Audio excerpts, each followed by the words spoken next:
觉得侥幸程度大，因为我现在对我们国家足球队不敢肯定他们的水平。我奉劝台湾的兄弟啊，要加入足球，不要加入国足。你哪怕加入越南，都比加国足牛逼啊！我知道大陆都知道他们的国足很烂，但问题是我们台湾更烂啊！那里有市场，那里有资源，你先让足球变成一个能够自给自足的产业，这样子饼才够大，才有够多的人才投进来。对民进党来说，足球绝对是他们有心要推动的运动项目，结果技术不够。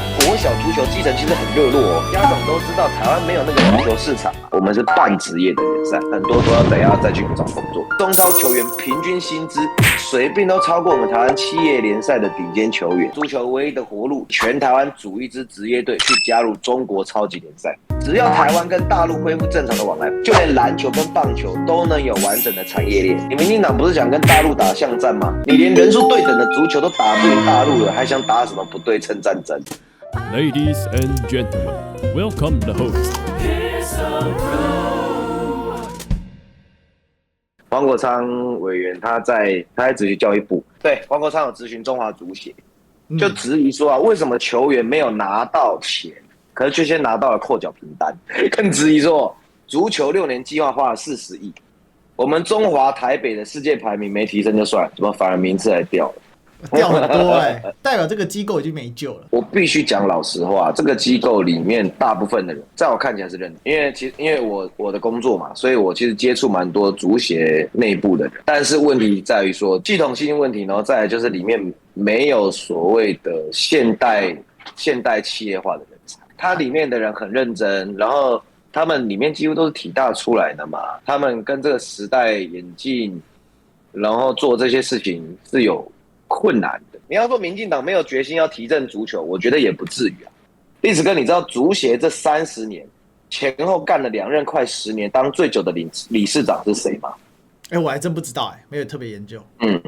我告诉你，是割喉割到断的邱毅人。这30年里面当最久足协理事长的是邱毅人，所以他也想把足协割喉割到断嘛，把足球割喉割到断。我手上很多张中华足协的证书，上面盖的是邱毅人的印章。郑文灿他在接副院长以前，他都有来足协挂过理事长3个月哦。陈水扁他当年也喊过足球元年哦。那你知道吗？赖品妤他们家的云豹能源其实也不断赞助各种足球比赛哦。我常常去参加比赛的时候，我就看到云豹能源就是超大的一个扛棒在上面，而且还超级多 logo。所以刚才有大陆的同学说，大陆足协烂归烂，跟蓝营比还是强不少。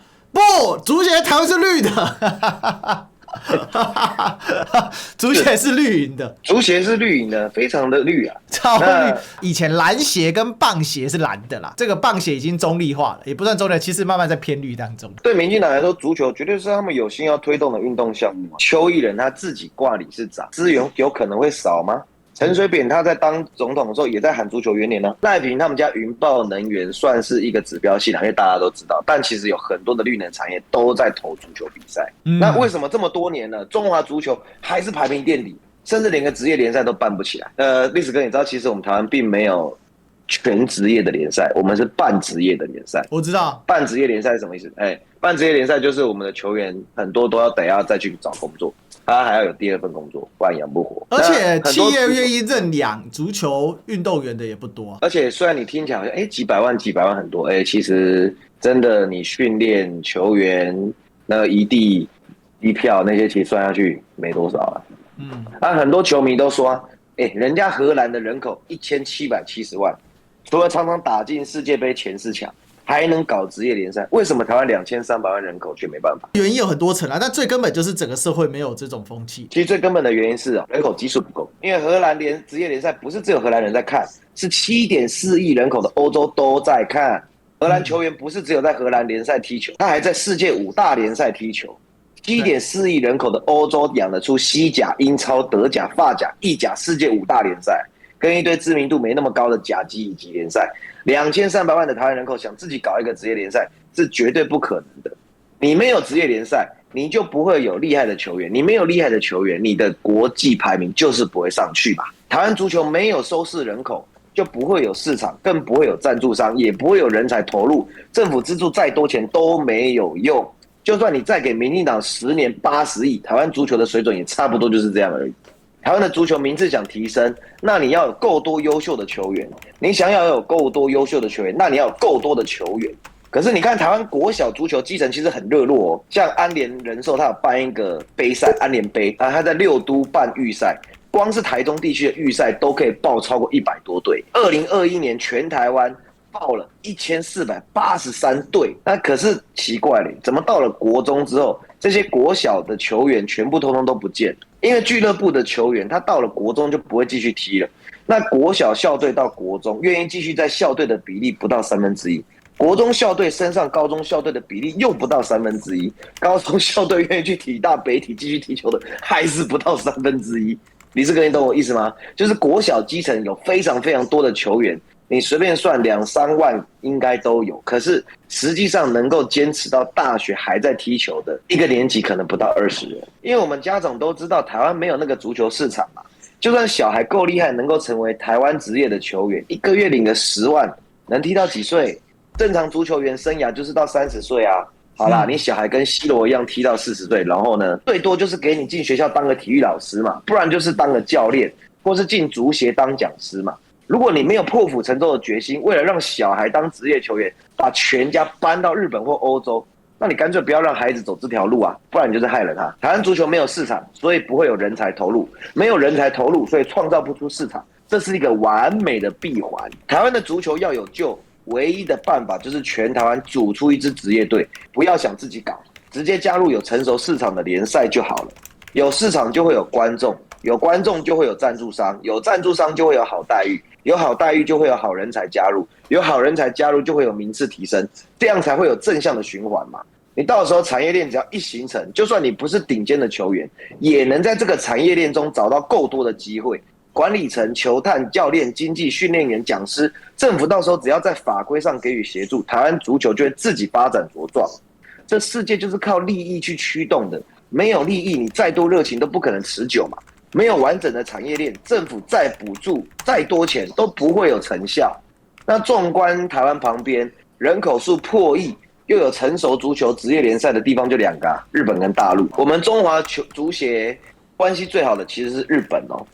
那中华足协每个月都会跟日本足协交流，他们会请日本足协的讲师来，然后或者是我们的教练团到日本足协去，那个交流非常的密切。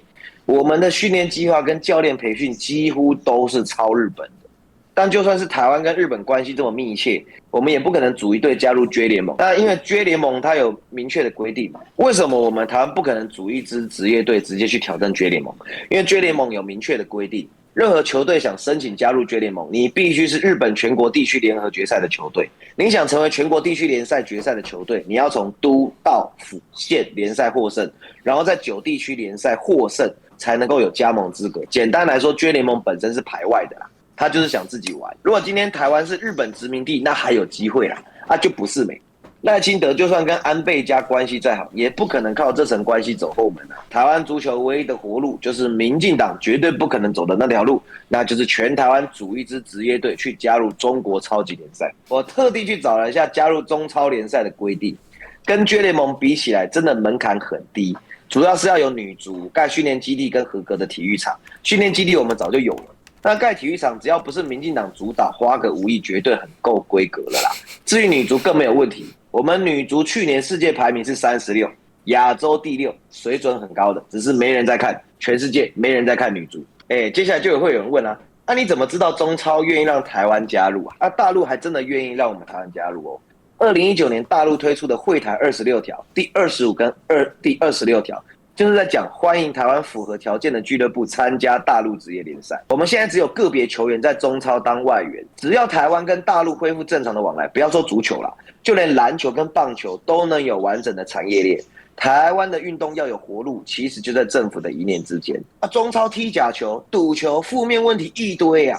可是问题来了哦，就算是世界杯跟欧冠这种世界等级的赛事，照样一堆负面新闻啊。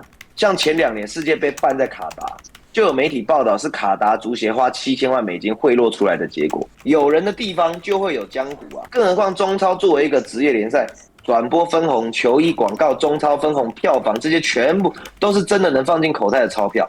光是台湾球队征战中超这个话题性，就够让我们台湾队吃好几年的赞助商红利了。虽然中超现在还是一个不够成熟的职业联盟，但成熟又稳赚的联盟，谁让你加入啊？就是要不成熟但前景看好的职业联盟，才有投资的价值啊！你民进党不是想跟大陆打巷战吗？买啦！还不如台湾队征战中超，用足球决胜负。你连人数对等的足球都打不赢大陆了，还想打什么不对称战争？